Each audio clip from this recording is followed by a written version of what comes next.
Bismillahirrahmanirrahim. Dear students, Assalamu alaikum. Our today's topic is contract of indemnity.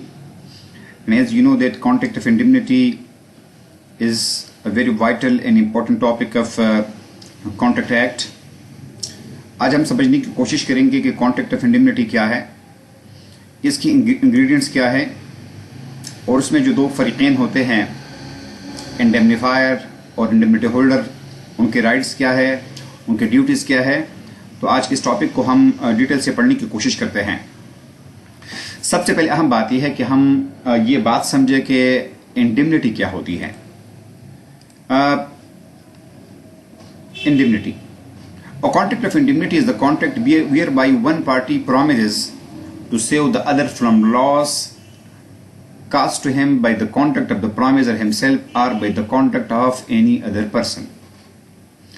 Contract of indemnity असल में उस contract को कहा जाता है कि जिसमें एक फरीक दूसरी फरीक के साथ ये कॉन्ट्रैक्ट करता है, ये मुआहिदा करता है कि अगर उसको यानी प्रॉमिसर की कॉन्डक्ट की वजह से या किसी तीसरी फरीक की कॉन्डक्ट की वजह से कोई नुकसान पहुंचे तो उसकी सारी जिम्मेदारी प्रॉमिसर यानी इंडेमनीफायर पर होगी। अब जहां तक इस कॉन्ट्रैक्ट का ताल्लुक है तो इस कॉन्ट्रैक्ट में बुनियादी तौर पर दो फरीक़ैन होंगे, जिसको अगले स्लाइड में हम काफ़ी डिटेल से भी पढ़ेंगे कि कॉन्ट्रैक्ट ऑफ इंडेमनिटी बुनियादी तौर पर एक ऐसे कॉन्ट्रैक्ट को कहा जाता है कि जिसके हम अपनी ज़िंदगी में कई मिसाल ले सकते हैं कि फॉर एग्ज़ाम्पल इंश्योरेंस एक एग्ज़ाम्पल है कि जहाँ पर इंश्योरेंस कंपनी आपकी ज़िम्मेदारी लेती है, आपसे कुछ पेमेंट मंथली या ईयरली वो लेते हैं और उस पर ज़िम्मेदारी लेती है कि सपोज़ अगर आपकी प्रॉपर्टी को या आपके बॉडी को या आपके सेल्फ किसी और चीज़ को अगर कोई नुकसान पहुँच जाता है तो उस सूरत में वो कंपनी जो है उसकी ज़िम्मेदार होगी। इस तरीके से कोई भी इदारा, कोई भी स्टेट जो है वो किसी भी शख्स की अमलाक की उस बंदी की तहफ़्फ़ुज़ की जिम्मेदारी लेती है। इसको कॉन्ट्रैक्ट ऑफ इंडेमनिटी कहा जाता है। अब इस कॉन्ट्रैक्ट के इंग्रेडिएंट्स क्या है वो हम डिटेल में पढ़ने की कोशिश करते हैं। जहाँ तक इस कॉन्ट्रैक्ट का ताल्लुक है, इसके इंग्रेडिएंट्स जो है वो यही है कि सबसे पहले हम ये समझे कि इस कॉन्ट्रैक्ट में फरीक़ैन कौन कौन होंगे। तो बुनियादी सबसे पहले जो अहम पॉइंट है वो ये है कि इसमें अ प्रॉमिसर बाय वन पार्टी। अब जाहिर बात है कि इस कॉन्ट्रैक्ट में दो फरीक़ैन होते हैं, जिस तरह हमने पहले कहा कि इसमें एक प्रॉमिसर होगा जो कि प्रॉमिस करता है या उसको हम इंडेमनीफायर कहते हैं। इसमें दूसरा फरीक होगा जिसको प्रामिजी कहा जाएगा, यानी वो कौन है, वो इंडेमनिटी होल्डर है जिसके साथ वादा किया जाता है। तो वो क्या होगा, वो फिर दूसरा फरीक समझा जाएगा। तीसरी क्या है कि the loss must be caused by the conduct of the promiser और एनी थर्ड पर्सन। अब जो इसमें गारंटी दी जाती है वो गारंटी ये है कि अगर इंडेमनिटी होल्डर को या प्रॉमिजी को कोई नुकसान प्रॉमिसर की अपनी कंडक्ट की वजह से या किसी तीसरे शख्स की वजह से पहुंचता है तो उसकी जिम्मेदारी प्रॉमिसर या फिर इंडेमनीफायर के कंधों पर होगी। नंबर 4 पॉइंट क्या है, the loss must not be caused by the conduct of the promisee himself. लेकिन याद रखें कि ऐसा कोई नुकसान बिल्कुल नहीं होगा जो कि प्रॉमिजी या इंडेमनिटी होल्डर क्या अपने कंडक्ट की वजह से अगर उसको कोई नुकसान पहुंचे तो उसका फिर प्रॉमिसर या इंडेमनीफायर जो है वो जिम्मेदार नहीं होगा। पॉइंट नंबर 5 क्या है, the person who promise to save the other from loss is called indemnifier. और जैसे हमने पहली बात की कि वो शख्स जो कि किसी दूसरे को नुकसान से बचाता है उसको क्या कहा जाता है, उसको इंडेमनीफायर कहा जाता है। And the person in the contract of indemnity is indemnity holder. और जाहिर बात है कि जिसके साथ वादा किया जाता है उसको क्या कहा जाता है, उसको इंडेमनिटी होल्डर या प्रॉमिजी कहा जाता है।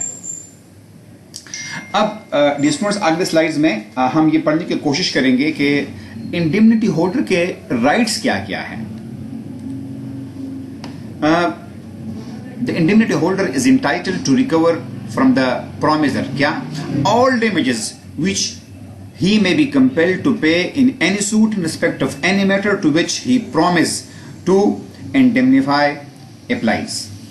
अहम बात यह है कि अगर हम एक शख्स की एग्जांपल ले लें कि फॉर एग्जांपल अगर आपका पेशावर में हैं और आप किसी डॉक्टर को बुलाना चाहते हैं इस्लामाबाद से, और वो यहाँ की लॉ एंड ऑर्डर सिचुएशन से मुतमिन नहीं है कि कल उसके क्लिनिक को कोई नुकसान पहुंच सकता है, आप उसकी जिम्मेदारी लेते हैं।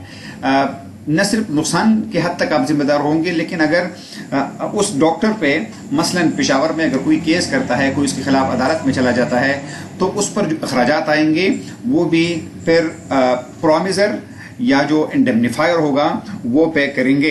इसलिए क्या कहा जाता है कि all damages which he may be compelled to pay in any suit respect of any matter to which he promise to indemnify applies, and all cost which he may be compelled to pay in any such suit in bringing or defending it. अब जाहिर बात है कि इस हवाले से जो कानूनी चाराजोई होगी, जो लिटिगेशन होगा, उस पर अगर कोई खर्चा वगैरह आएगा तो उसकी सारी जिम्मेदारी भी इंडेमनीफायर या फिर प्रोमिजर जो है वो अदा करने का पाबंद होगा।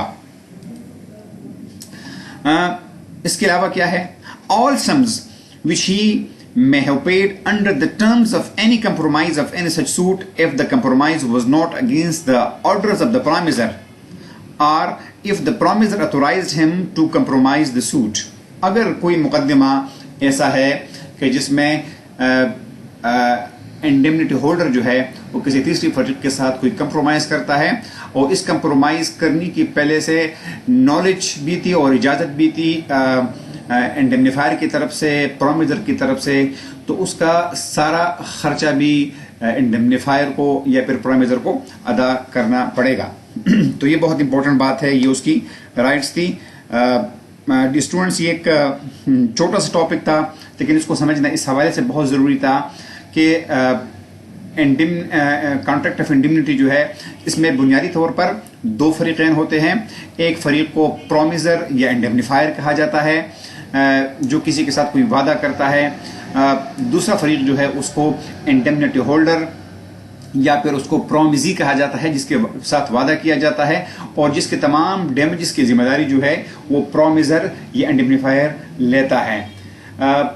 जाहिर बात है कि इस सूरत हाल में अगर इंडेमनिटी होल्डर को या प्रोमिजी को कोई नुकसान पहुंचता है तो उसकी सारी जिम्मेदारी जो है वो फिर प्रोमिजर के कंधों पर होगी, वो फिर इंडेमनीफायर के कंधों पर होगी और वो तमाम कास्ट, तमाम सम्स की क्या होगा, उसका वो जिम्मेदार होगा कि वो इन टाइम उन तमाम सम्स को पे करे और जो उसने वादा किया है इंडेमनिटी होल्डर से वो अपने तमाम वादों को पूरा करे। ये था आज का टॉपिक। मुझे यकीन है कि आज आपको ये टॉपिक समझ आया होगा।